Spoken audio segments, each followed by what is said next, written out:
নমস্কার প্রিয় দর্শক মণ্ডলী, চলে এলাম প্রতিদিনের মতো আজকেও আবহাওয়ার ঝড় বৃষ্টি, নিম্নচাপ ও শৈত্যপ্রবাহের গুরুত্বপূর্ণ আপডেট নিয়ে।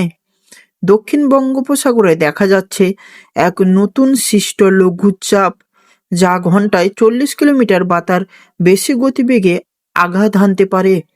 আগামী 8 ও 9 জানুয়ারি ভারতের চেন্নাই, বেঙ্গালুরু, হায়দ্রাবাদ ও আন্দামান নিকোবর দ্বীপপুঞ্জে, যার প্রভাবে ওইসব জায়গায় হতে পারে ভারী বৃষ্টি ও সাথে ঝড়ো আবহাওয়া।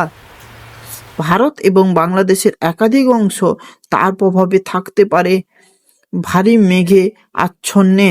আজ 6 জানুয়ারি মঙ্গলবার কেমন হতে চলেছে পশ্চিমবঙ্গের হাওড়া, হুগলি, বর্ধমান, নদিয়া, কোলাঘাট সহ বাংলাদেশের রাজশাহী, খুলনা, ঢাকা, সিলেট সাথে আরও একাধিক জেলার আবহাওয়া।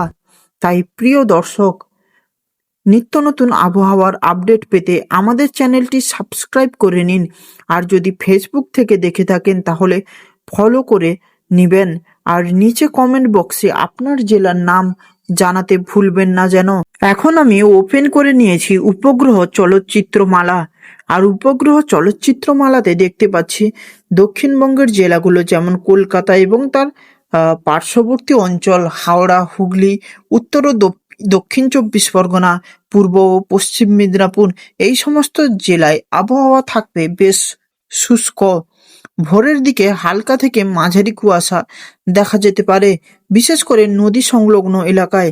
বর্ধমান, বীরভূম, বাঁকুড়া, পুরুলিয়া এইসব অঞ্চলে রাতের ঠান্ডা আরও বেশি অনুভূত হবে এবং সকালের দিকে কুয়াশা তুলনামূলকভাবে ঘন হতে পারে।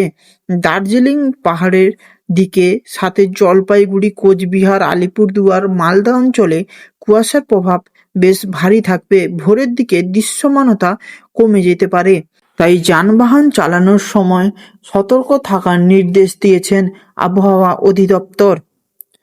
বাংলাদেশের দিকে নজর দিলে দেখতে পাচ্ছি আগামীকাল বাংলাদেশের উত্তরাঞ্চল জেলাগুলি যেমন রাজশাহী, রংপুর বিভাগে সকালের দিকে হালকা থেকে মাঝারি কুয়াশা পড়তে পারে এবং শীতের অনুভূতি বেশ থাকবে। মধ্যাঞ্চলের জেলাগুলি যেমন ঢাকা এবং তার আশেপাশের এলাকায় ভোরে হালকা কুয়াশা থাকলেও দিনের বেলায় আকাশ থাকবে বেশ পরিষ্কার।